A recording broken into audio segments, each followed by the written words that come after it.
오늘 일본 국회에서 아베는 당장 그만둬야 한다 라고 질의를 하고, 아베는 그만두고 싶은 생각은 털끝만치도 없다 라고 강력하게 반발하며 답변하는 사태가 있었습니다. 야당 입헌민주당의 노다 쿠니요시 의원이 아베에게 모리모토 학원 문제와 관련해 재무부가 공문서를 위조한 사건에 대해 질의를 했기 때문입니다. 고이즈미 주니치로 전 총리가 오늘 발행한 한 주간지에 아베는 그만둘 수밖에 없다 라고 말한 것을 거론하면서 시작된 다툼이었죠. 아베의 정치적 스승 고이즈미 주니치로 전 총리가 아베 총리는 사학 비리에 대해 책임지고 물러나야 한다 라고 주장했습니다. 고이즈미 전 총리는 31일 발간된 주간지 주간 아사히에 실린 인터뷰에서 모리모토 학원의 국유지 헐값 매입 의혹 및 관련 서류 조작 사건 등을 거론하면서 누가 봐도 아베가 관여했다는 것을 알 수 있지 않냐면서 아베가 국회에서 관여를 했다면 총리도 국회의원도 그만두겠다 라고 했으니 책임을 지고 당장 그만두고 내려와야 한다 라고 했습니다.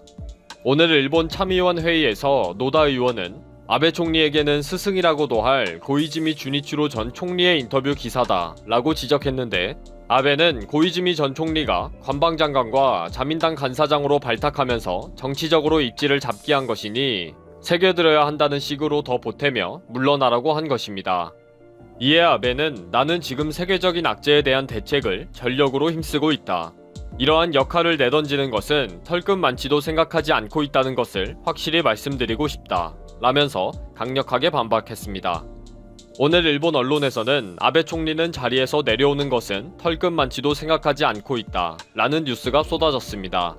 아베의 답변은 속보로 올라오면서 헤드라인으로 채택이 될 정도였습니다. 그만큼 일본 사회에서는 아베의 모리모토 학원 비리 사건에 대한 관심이 깊다는 것입니다. 얼마 전부터 일본 사회를 뒤흔들고 있는 모리모토 학원 국유지 매각 비리 사건은 2017년 2월 해당 학원이 초등학교 설립을 위해 사려고 했던 국유지의 감정가는 9억 3,400만엔, 당시 약 93억 원이었으나 실제로는 8억엔, 약 80억 원이나 싼 1억 3,400만엔, 당시 약 13억 3천만 원에 매각을 하게 됩니다. 이는 감정가의 14%에 불과한 액수입니다. 그 당시에는 재무성이 국유지 안에 있는 쓰레기를 제거하는 비용이라고 변명했지만 실제 비용은 2억 원 남짓이었습니다. 여기에 아베와 부인 아키에가 매각 과정에 혜택을 준 것이 아닌가 하는 의혹이 제기되었습니다. 아베의 부인 아키에는 모리모토 학원의 유치원 명예 원장을 맡았으며 또 학원이 설립하려고 했던 초등학교의 명예 교장을 역임했기 때문입니다. 아베는 나는 관여한 적이 없다. 조금이라도 관여했다면 총리직은 물론이고 국회의원도 당장 그만두겠다 라고 국회에서 답변을 했고, 그 당시 북한의 도발에 맞서는 모습을 보여주면서 관심을 돌리면서 넘어가는 듯 했습니다. 그러다가 2018년 3월 국회에 제출한 관련 문서에 아베의 부인 아키의 이름이 지워져 있는 등 문서들이 조작되고 임의로 폐기된 것이 드러났습니다. 문제가 커지자 해당 문서 담당국 소속 직원이 스스로 목숨을 끊는 일이 발생하게 되고, 당시 상관으로 재무국장으로 있었던 사가와 노부이사 국세청장이 사임하게 되었습니다. 결국 재무성은 자체 조사 보고서를 통해 14건의 공문에서 아베 부부가 관련된 기록 310곳을 삭제했다고 인정했습니다. 이런 엄청난 사건을 아베가 계속 뭉개면서 어느 정도 잠잠했는데 2020년도에 들어와서 다시 사건이 커진 것은 스스로 목숨을 끊은 아카기 토시오의 아내가 국가와 상관사가 전 국세청장을 상대로 해서 합계 약 1억 1천만엔, 약 12억 5,700만원의 손해배상을 요구하며 지방법원에 제소를 하면서입니다. 그리고 아카기 토시오가 수기로 적은 유서를 언론사를 통해 공개하면서 일이 어마어마하게 커진 거죠. 유서는 18일 일본 언론의 일부 공개가 되었고, 주간 문츠는 3월 26일자에서 아카기 토시오의 유서를 공개하고 이후에는 온라인을 통해 전체 내용을 무료로 공개하기도 합니다. 공개된 유서에는 A4 사이즈 7장이며 자신은 지시를 받고 불법 행위를 하게 되었으며 아베와 재무성에 의해 자신과 사랑하는 아내의 인생은 파괴되었다 라고 적혀 있었습니다. 국회에서는 야당은 재조사를 요구하고 아소 재무성 장관과 아베는 죽어도 재조사는 못한다 라고 버티는 일이 계속 반복되고 있습니다.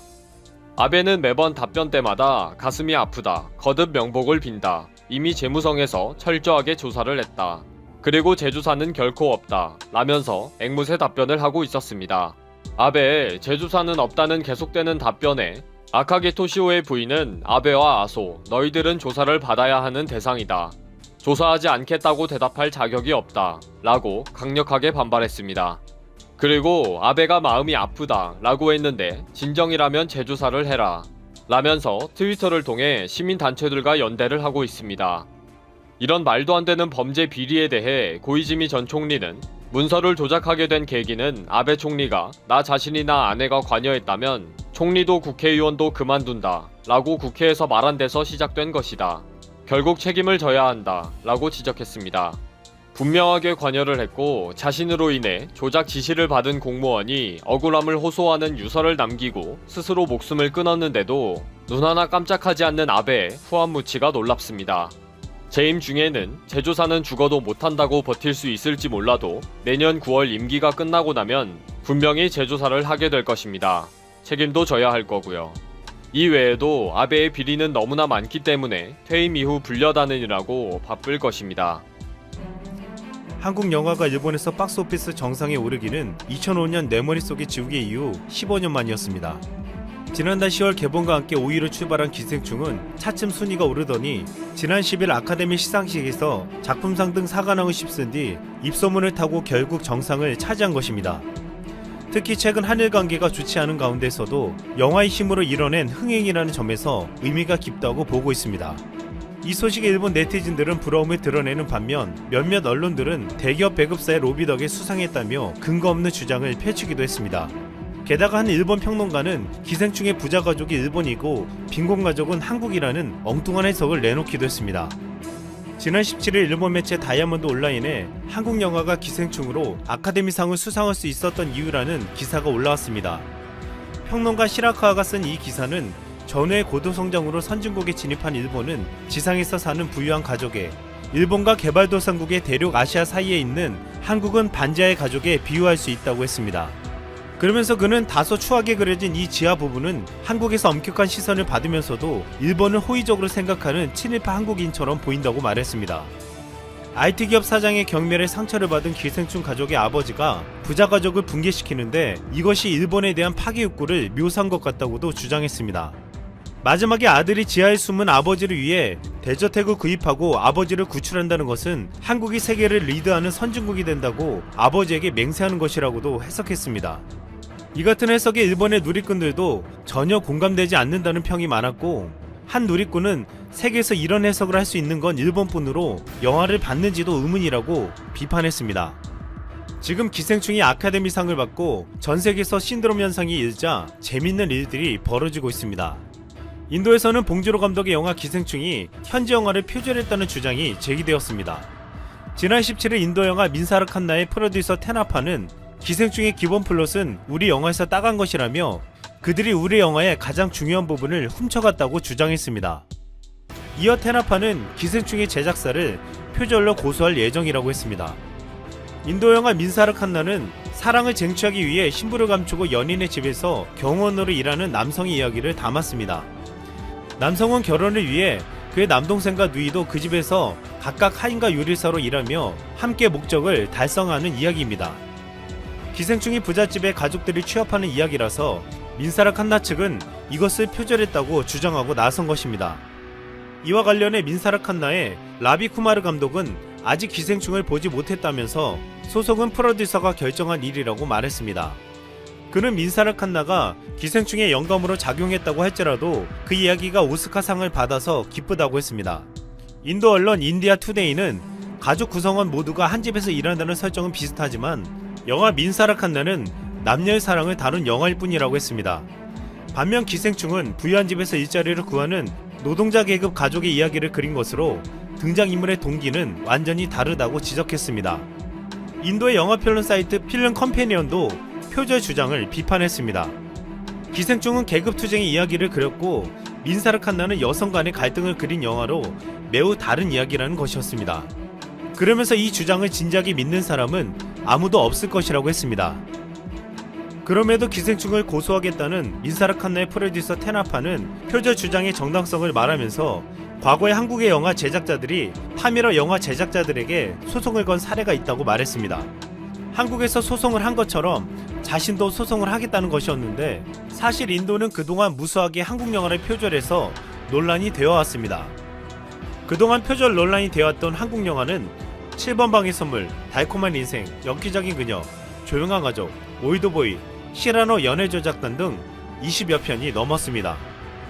인도 영화들은 한국 영화에 대해 저작권을 지불하지 않고 무단으로 표절하는 게 다반사였습니다. 이 때문에 지금 기생충 표절에 대한 주장은 적반하장이란 말이 나오고 있습니다. 지금 전 세계에 불고 있는 기생충의 바람은 어이없는 주장과 해석들이 나올 정도로 뜨겁습니다. 이 와중에 기생충은 북미에서도 지난 주말 550만 달러, 하나로 약 65억 원의 매출을 올렸고 전 주말보다 234%가 늘어난 수치로 글로벌 매출 2억 736만 달러, 하나로 2,400억 원을 넘었습니다.